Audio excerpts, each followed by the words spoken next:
Стажировка студентов считается одним из эффективных способов подготовки квалифицированных кадров, так как помогает выпускникам к моменту окончания вуза накопить пусть и небольшой, но ценный практический опыт работы в конкретной профессиональной области. Где и как проходит стажировка ингушских студентов, расскажет Седа Хучиева. Стажировка – это уникальная возможность для выпускника вуза приобрести первый опыт работы по полученной специальности. Только 3/4 выпускников находят работу в первые месяцы после окончания вуза. Об этом в 2018 году заявил премьер-министр Дмитрий Медведев, а это значит, стажировка – хороший способ проверить себя. В наш век огромных возможностей и одновременно возрастающей конкуренции на рынке труда молодому человеку очень важно найти свое место в жизни. Активную позицию в плане помощи выпускникам принимают органы власти региона. Одним из них является Федеральная антимонопольная служба по Республике Ингушетия. На сегодняшний день здесь разработана целая система работы с молодыми и амбициозными людьми, которые ищут себя.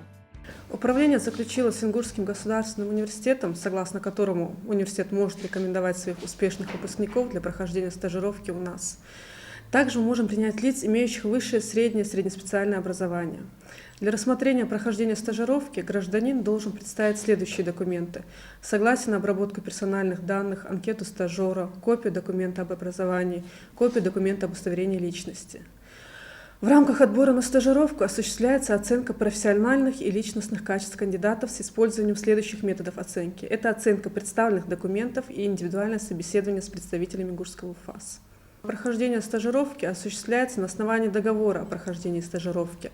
Ингушская УФАС России назначает ответственного, который будет контролировать процесс и помогать. Так что иметь нужно только желание получить знания и профессиональный опыт. Для чего необходима стажировка? Ответ достаточно прост. Стажировки придуманы, чтобы выпускникам было что предложить работодателю после вуза. Это хорошая возможность попасть в среду профессиональных людей, чтобы перенять их опыт. Пусть задачи будут не самыми сложными, но важными и нужными, особенно когда за спиной нет никаких практических знаний. Так, сами учебные учреждения республики заинтересованы в стажировке своих студентов и выпускников. Ингушский госуниверситет заключает соглашения с различными организациями, учреждениями, предприятиями. В том числе это и Министерство Республики Ингушетия. Также это разные ведомства, можно сказать, предприятия, которые могут быть и работодателями Ингушского госуниверситета. Также исполнительные органы власти. На предмет того, чтобы наши студенты, наши выпускники могли проходить производственную практику в этих организациях, могли стажироваться там, а также и трудоустраиваться. Стажировку наши студенты проходят производственную практику. Если мы будем говорить о производственной практике, то производственная практика протекает в течение их учебного времени. Она, соответственно, протекает месяц в течение их учебы, скорее всего, это 4 и 5 курсы их обучения в Ингушском госуниверситете. Наши студенты и выпускники в дальнейшем трудоустраиваются в тех или иных организациях, учреждениях после прохождения какой-то стажировки. У них бывает возможность проявить себя и остаться там на той или иной должности, на которой они стажировались. На сегодняшний день органы исполнительной власти – это такой трамплин, который поможет выпускникам понять, насколько они предрасположены к той или иной трудовой деятельности. Как мы знаем, огромный пласт профессиональной направленности занимают юристы и экономисты. Именно эти молодые люди остаются на перепутье, ведь кадров много. Так, Ингушская УФАС России сегодня ставит перед собой цели не только образовательные. Обучить и отпустить очень тяжело, рассказывают они. Нам важно трудоустроить человека, если видим, что потенциал есть. По окончании успешного прохождения стажировки Ингушская УФАС России может дать рекомендательное письмо-характеристику для дальнейшего трудоустройства. Может рекомендовать другие государственные органы, сфера деятельности которых соприкасается с антимонопольным регулированием. В цифрах уже, насколько известно, 6 человек устроилось на работу после прохождения стажировки у нас, часть из которых осталась здесь в Ингушском УФАС. Они подали в кадровый резерв документы и были впоследствии приняты на работу в наше управление. Стажировку в антимонопольном ведомстве региона проходят сегодня выпускники экономического факультета Ингушского государственного университета. Это бесценный опыт и возможность проявить себя, рассказывают они. Порогом в будущее для выпускников стало Министерство финансов Республики Ингушетия. Нам выпала возможность пройти стажировку в органах исполнительной власти. Первым местом нашей стажировки стала Ингушская УФАС России. Здесь полученные знания мы смогли применить также на практике, то есть в Министерстве финансов.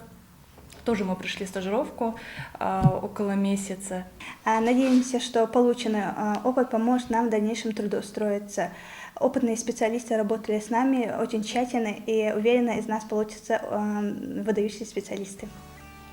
Микаил Тачиев сегодня эксперт в сфере административного кодекса. В антимонопольном ведомстве он вот уже 5 лет. А ведь все начиналось со стажировки. Учился в Пятигорском государственном техническом университете, специальность юридическая. Как закончил учебу, пытался найти себя именно в плане того, что в юридическом направлении, и искал себе работу. И так друзья подсказали то, что вот Управление федеральной антимонопольной службы по Республике Ингушетия проходит, можно пройти стажировку. Я пришел, принес документы, стал кадровый резерв, дал документы, и постепенно, по истечении некоторого времени, мне удалось трудоустроиться здесь. И в течение уже 4-й год, как я тружусь на благо республики. Каждый день ты познаешь что-то новое. И я думаю, что со временем я могу передать свой опыт и тем студентам, которые сюда приходят. У нас часто бывают студенты, приходят на практику, и также на стажировку, как и я, приходят молодые студенты. И в некоторых случаях мы пытаемся передать свои знания им. Самый главный совет, который бы я мог дать, это никогда не останавливаться, идти дальше, развиваться. Я думаю, у всех все получится. Согласно данным Росстата, почти четверть всех безработных – молодежь, люди до 25 лет. В основном это выпускники, которые высшее образование уже получили, но опыта работы у них все еще нет, поэтому их никуда и не берут. Трудности с устройством на работу без опыта чаще всего происходят из-за того, что выпускник не понимает, что от него требуется. Из-за отсутствия опыта на первый план выходят личностные компетенции. Если стажер был непунктуален, невежлив, неопрятен, дальше стажировки дело и не пойдет. А в работе любого сотрудника работодатели ценят продуктивность и ответственность, умение и готовность развиваться, быть лидером. Это важно и для стажеров. Седа Хочиева, Ислам Хамхоев, Маусар Гагиев, Утро Ингушетии.